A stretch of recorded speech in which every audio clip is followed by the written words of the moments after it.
नमस्कार, आप देख रहे हैं अपने उत्तराखंड और मैं हूं आपके साथ मनीषा पाटीदार। आपको बता दें, उत्तराखंड में चारधाम यात्रा की तैयारियां शुरू कर दी गई और इसको लेकर मुख्यमंत्री पुष्कर सिंह धामी ने कहा कि यात्रा शुरू होने में अभी 20 दिन का वक्त है। जितने भी श्रद्धालु यहां पर पहुंच रहे हैं उनके लिए हम समुचित प्रबंधन कर रहे हैं। अभी बर्फबारी हो रही है और तब तक मौसम काफी अच्छा हो जाएगा।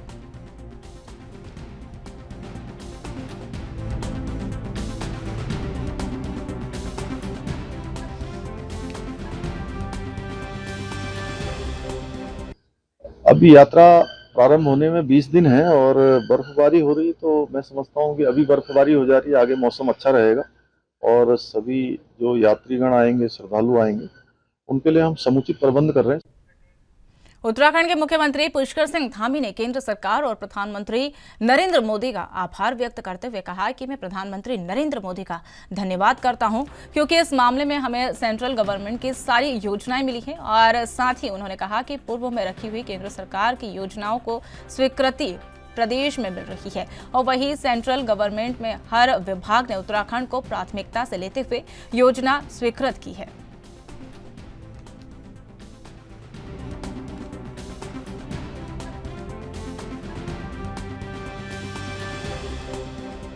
मैं आदरणीय प्रधानमंत्री जी का धन्यवाद करता हूं कि इस वर्ष बहुत सारी जो सेंट्रल स्कीमें हमारी, एक तो पहले तो काफ़ी लंबे समय से जो रुकी हुई केंद्र की योजनाएं थी, उन सभी को स्वीकृति मिली है। और पिछले सालों के अगर हम देखें तो 4-4 दशक से रुके हुए जो काम हैं उनको लगातार स्वीकृति मिल रही है। और इसी क्रम में जो सेंट्रल से हर विभाग ने अपने अधिकाधिक प्राथमिकता में लेते हुए उत्तराखंड को हर विभाग ने धनराशि जारी की है। हमको राज्य के विकास के लिए जो धनराशि आई है, हम लोग उसका समुचित तरीके से आगे लगाएंगे, उसको ठीक प्रकार से उसका यूज करेंगे, ठीक प्रकार से उपभोग हो। और जो प्रधानमंत्री जी की कल्पना है कि उत्तराखंड का ये दशक हो, उस दशक को बनाने के लिए राहुल गांधी की संसद की सदस्यता खत्म करने के बाद घर के लिए नोटिस भेज दिया गया। इसके बाद कांग्रेस एक मुहिम चला रही है, मेरा घर राहुल गांधी का घर, जिस पर राज्यसभा सांसद नरेश बंसल ने कहा कि नोटिस कानूनी प्रक्रिया के तहत है और वही सांसद को आवास मिल सकता है। और वही संसदीय आचार संहिता के अंतर्गत नोटिस गया है, जब से कोई सांसद नहीं रहता है तो उसके आवास खाली करवाना पड़ता है। अगर उसे कुछ समय दिया जाए तो संसद के आवास समिति के सामने प्रार्थना पत्र दिए और वही हमें 4 महीने के लिए अभी और रहने थे, उस पर निर्णय लिया जाएगा। लेकिन इस वक्त जब से सांसद नहीं है तो वही सांसद वाला बंगला जो है खाली करवाना है।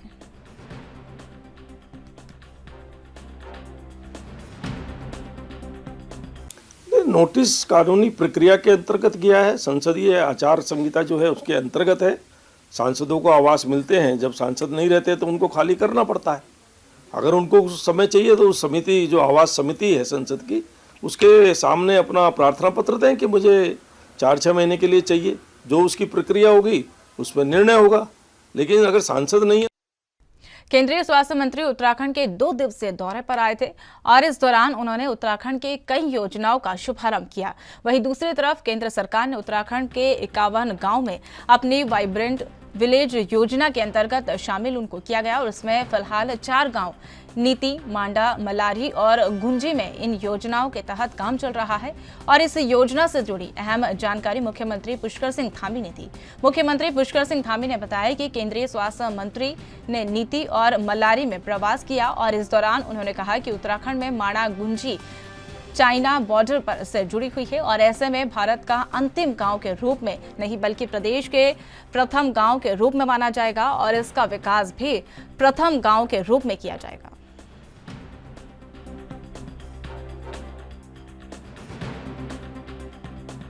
स्वास्थ्य मंत्री जी नीति और मलारी गए थे और उन्होंने वहां से कल दूरभाष पर मेरी बात भी हुई थी और वो कार्यक्रम में भी जुड़े थे।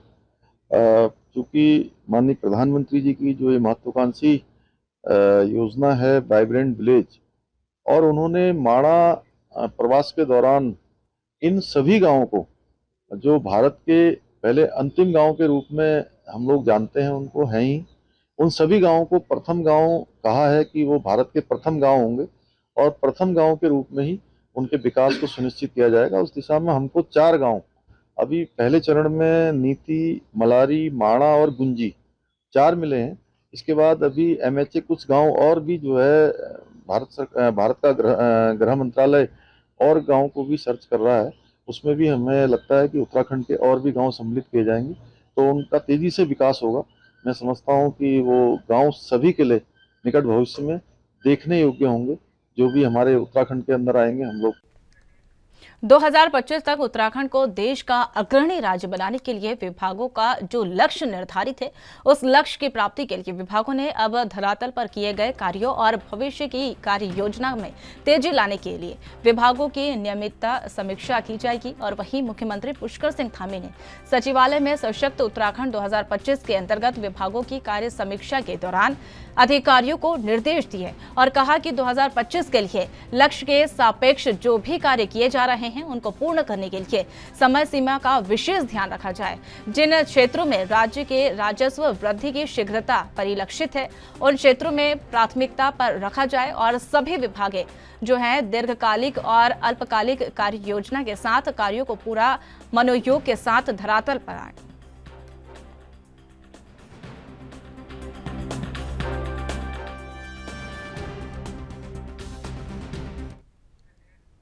अगले साल होने वाले 2024 के लोकसभा चुनाव के लिए उत्तराखंड बीजेपी कांग्रेस ने तैयारी शुरू कर दी गई है। और वहीं एक तरफ जहां बीजेपी विधायकों को 3 दिवसीय प्रशिक्षण देने जा रही है तो वहीं दूसरी तरफ कांग्रेस सांसदों के द्वारा गोद लिए गए गांवों को हकीकत में धरातल पर जानने के लिए गांवों का दौरा किया जा रहा है। वहीं कांग्रेस के प्रदेश अध्यक्ष करण महाना का कहना है कि उत्तराखंड कांग्रेस लगातार अपने संगठन को मजबूत करने का कार्य कर रही है। बूथ स्तर पर पार्टी को मजबूत किया जा रहा है और इस दौरान उन्होंने बताया कि कांग्रेस नेता जल्द ही सांसदों के द्वारा गोद लिए गए गांवों की हकीकत जानने के लिए गांव जाएंगे। तो वहीं बीजेपी प्रदेश मीडिया प्रभारी मनवीर सिंह चौहान ने कहा कि 8, 9 और 10 अप्रैल को राजधानी देहरादून में पार्टी के सभी विधायकों के प्रशिक्षण शिविर का आयोजन किया जा रहा है, जिसमें प्रधानमंत्री नरेंद्र मोदी, बीजेपी के राष्ट्रीय अध्यक्ष जेपी नड्डा के द्वारा वर्चुअली रूप से सभी को मार्गदर्शन दिया जाए।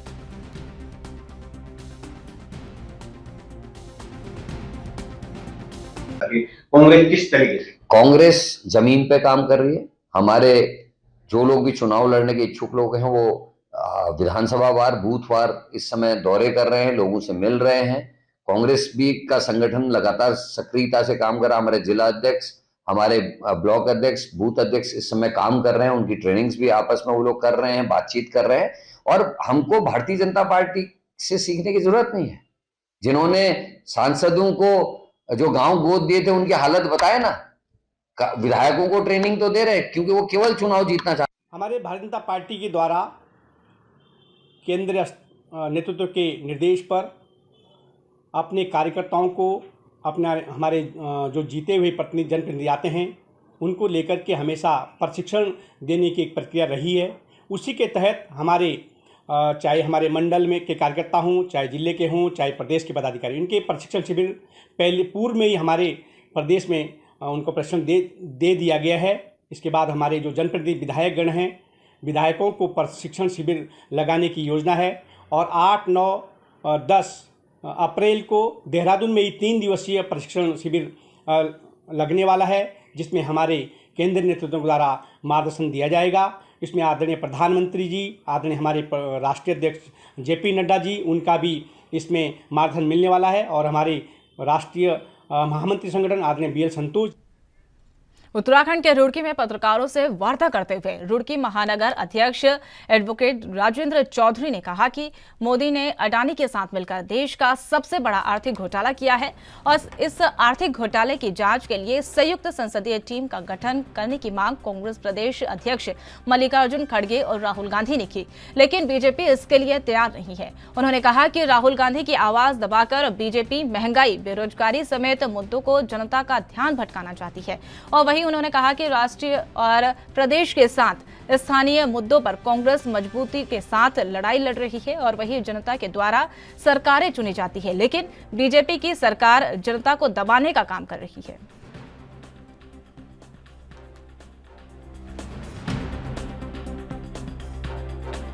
हमारे नेता श्री राहुल गांधी की जो संसद की सदस्यता खत्म की गई है उसको लेकर के हम लोगों ने प्रेस वार्ता की। और प्रेस वार्ता में जैसे हमारे राहुल गांधी जी लोकतंत्र की आवाज़ को बुलंद कर रहे थे, जैसे वो संवैधानिक दृष्टिकोण से भारतवर्ष को चलाने की बात कर रहे थे, जैसे वो संसद में अपने हकों की मांग कर रहे थे, और सरकार ने देश भाव के कारण उनकी सदस्यता को रद्द कर दिया। और उसको लेकर के और हमारी जो लोकल के इश्यूज़ हैं, लोकल के इश्यूज़ में किसान की बात हो, भले ही उस आजकल किसान, मैं भी किसान हूँ, और फसलें जो हैं बारिश के कारण ख़राब हो गई हैं, उसके मुआवजे की मांग को लेकर के, गन्ना किसानों के बकाया भुगतान को लेकर के, और जो मजदूर हैं जो स्थानीय कंपनियों में मजदूरी करते हैं उनका 70% आरक्षण को लेकर के, उनका मिनिमम वेजेस जो हैं, जो मिनिमम जो उनका मजदूरी है उसको दिए जाने को लेकर के, जो हमारे और स्थानीय मुद्दे हैं। राहुल गांधी के पक्ष में प्रदेश कांग्रेस कमेटी के आह्वान पर आज से पार्टी के कार्यकर्ताओं ने और नेताओं ने पत्रकार वार्ता के रूप में भारत सत्याग्रह आंदोलन की शुरुआत की। और इस क्रम में आज विकास नगर अंतर्गत सेलकुई में कांग्रेस के वरिष्ठ नेता और पार्टी के प्रदेश उपाध्यक्ष आर्येंद्र शर्मा ने पत्रकार वार्ता के दौरान बीजेपी सरकार पर तीखा प्रहार कहा। और वहीं आर्येंद्र शर्मा ने राहुल गांधी प्रकरण पर कहा कि केंद्र की बीजेपी सरकार तानाशाही कर विपक्ष की आवाज को दबाना चाहती है। केंद्र सरकार की दमनकारी नीति, महंगाई, भ्रष्टाचार और राष्ट्रीय संपत्ति की खुली लूट के खिलाफ कांग्रेस अपने आंदोलन को जारी रखेगी। और वहीं दूसरी ओर आर्येंद्र शर्मा ने प्रदेश सरकार को घेरते हुए कहा, जब एक और सरकार अंकिता भंडारी हत्याकांड में शामिल वीआईपी का नाम उजागर नहीं कर पाई तो न ही जोशीमठ आपदा प्रभावितों को उनका हक दे पाई। और वहीं उन्होंने कहा कि प्रदेश में बीजेपी सरकार जनहित में नहीं अपने हित में कार्य कर रही है।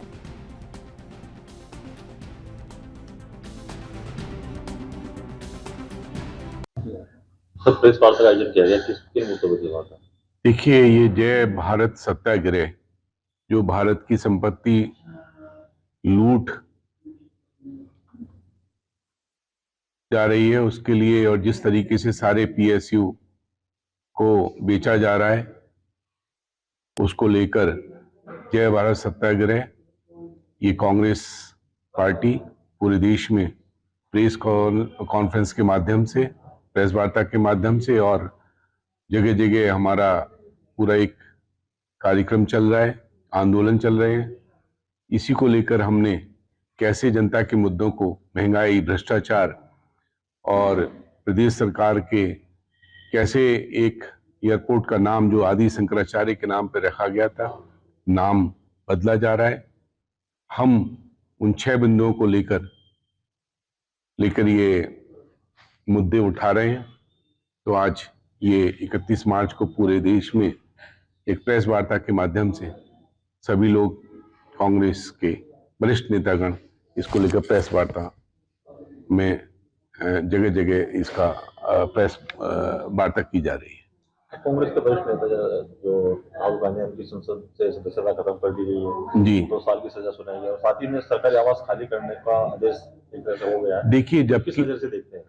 देखिए, जबकि आप लोकतंत्र में इस तरीके के तानाशाही रवैये से आप कैसे जो हम जनता की मांग 2 दिनों से हुई लगातार बारिश से पहाड़ों की रानी मसूरी में जनजीवन अस्त व्यस्त हो गया था। और लगातार हुई बारिश से कैंपटी मसूरी के मार्ग वाल्मीकि मंदिर के पास होटल सवार की दीवार गिर गई। और वही आपको बता दें कि जिसमें टैक्सी स्टैंड में 3 गाड़ियां जो है बुरी तरह से क्षतिग्रस्त हो गई। और जिनका जायजा लेने के लिए आज मसूरी विधायक और कैबिनेट मंत्री गणेश जोशी वहां पर पहुंचे।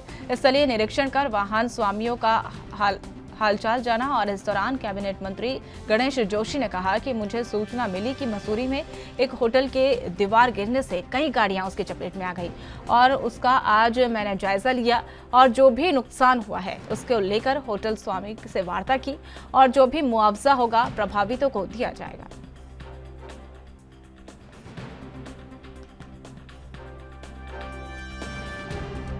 जैसे मुझे जानकारी मिली आज मैं यहाँ पर पहुँचा हूँ, क्योंकि वो एक प्राइवेट होटल की उसका था जिसकी वजह से 3 गाड़ियाँ पूरी तरह से क्षतिग्रस्त हो गई हैं। 2 गाड़ियाँ आंशिक रूप से क्षतिग्रस्त हुई हैं। हमने होटल के ऑनर से बात की है और उनसे जो भी मुआवजा होगा। चारधाम यात्रा की व्यवस्थाओं को धरातल पर परखने के लिए गढ़वाल कमिश्नर सुशील कुमार आज ऋषिकेश पहुंचे और वहां पर बस कंपाउंडर और निर्माणाधीन ट्राजिल कैंप भवन का निरीक्षण किया गया और इस दौरान उन्होंने कई व्यवस्थाओं को लेकर अपना संतोष जताया। वहीं ट्रांजिट कैंप भवन में निर्माण हो रही देरी पर उन्होंने नाराजगी भी दिखाई और इस दौरान उन्होंने कहा कि गढ़वाल कमिश्नर ने 15 अप्रैल तक ट्रांजिट कैंप भवन का निर्माण कार्य पूरा करने के निर्देश दिए गए और वही निर्माण कार्य कर रही कार्यदायी संस्था के अधिकारियों को निर्देश दिए गए।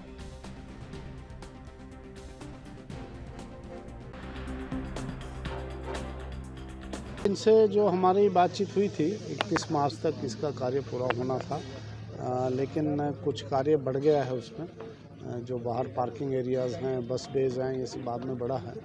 तो अब हमने टारगेट इनको यही दिया है कि 15 अप्रैल तक इसको पूर्ण कर लें और पूर्ण करके हमें हैंड ओवर करें, ताकि 22 अप्रैल से जो हमारी यात्रा का कार्य है वो इस परिसर से प्रारंभ हो सके और प्रयास यही चले। सर और क्या बेहतर कर रहे हैं आप इस बार? ये यात्रियों के जो चारधाम यात्रा है उसका एक तो पंजीकरण की व्यवस्था, जो ऑफलाइन पंजीकरण है, जो लोग बिना ऑनलाइन पंजीकरण के स्लॉट पे आ जाते हैं उनके लिए है। उनके प्रतीक्षा के लिए यहाँ पर स्पेसेस बनाए गए हैं। मुनि की रेती थाना क्षेत्र अंतर्गत पुलिस की चेतावनी और नियमों को अनदेखा करना एक रेस्टोरेंट चालक को महंगा पड़ गया। वहीं पुलिस ने तपोवन में अवैध रूप से शराब पिलाने पर रेस्टोरेंट चालक के खिलाफ कानूनी कार्रवाई की। आपको बता दें, रेस्टोरेंट चालक को फटकार लगाने के बाद चालान काटकर जुर्माना वसूला गया और वहीं भविष्य में दोबारा अवैध रूप से शराब पिलाने पर कड़ी कार्रवाई करने की चेतावनी दी गई।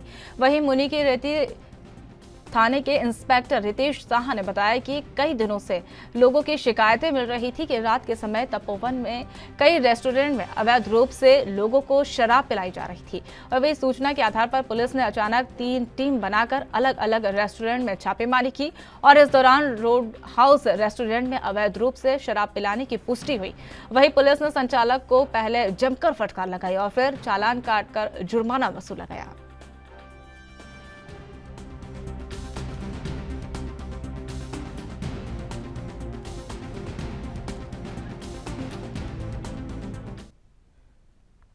उत्तराखंड में एक बार फिर मौसम विभाग की भविष्यवाणी सच साबित हुई है। यहां पर आज हुई बेमौसम बारिश से लोगों की मुश्किलें बढ़ गई है। वहीं शहर के चारों तरफ पानी का सैलाब दिखाई देने लगा है। बाढ़ के पानी के साथ बड़े बड़े पेड़ और झाड़ियां बहकर पानी में आ रहे हैं, जिससे पुल ब्लॉक हो गए हैं। आपको बता दें, अचानक हुई बारिश से एक तरफ किसानों की फसल तबाह हो गई है तो वहीं दूसरी तरफ लोगों के घरों में पानी भर जाने से भारी नुकसान का सामना करना पड़ा। इसका सबसे ज्यादा असर गांव चरकपुर में पड़ा और वहां पर अचानक से नहर के पानी बाढ़ में मिल गया और वही घरों में घुस गया। तब तक लोग कुछ समझ पाते तब तक घरों में रखा सामान जलमग्न हो गया और इस दौरान नगरपालिका अध्यक्ष गुरजीत सिंह गित्ते ने अपनी पूरी टीम के साथ शहर की सड़कों पर बाढ़ के पानी को उचित निकासी की व्यवस्था करते हुए भी नजर आए।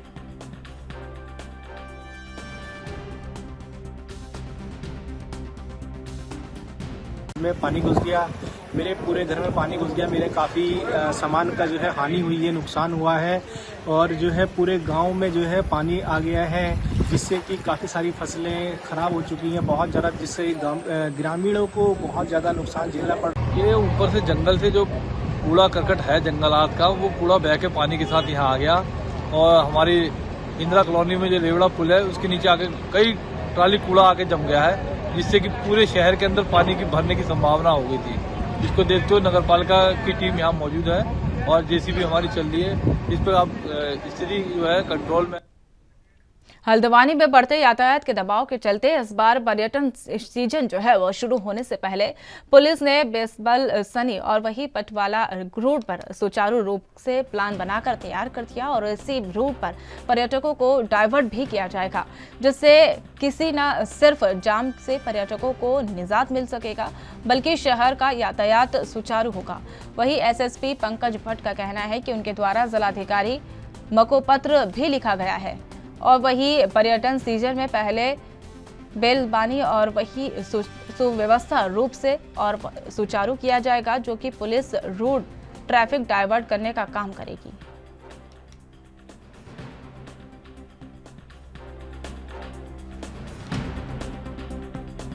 नैनीताल में इस बार जो ट्रैफिक सीजन है उसमें हमारे द्वारा डीएम साहब से रिक्वेस्ट की गई थी और मुझे इस महीने लास्ट तक जो है वो आपका जो पटवा डागर से बेल बसानी होते हुए फतेहपुर रोड निकल रही है उसको हम लोग शुरू करने की स्थिति में आ जाएंगे इस महीने लास्ट तक।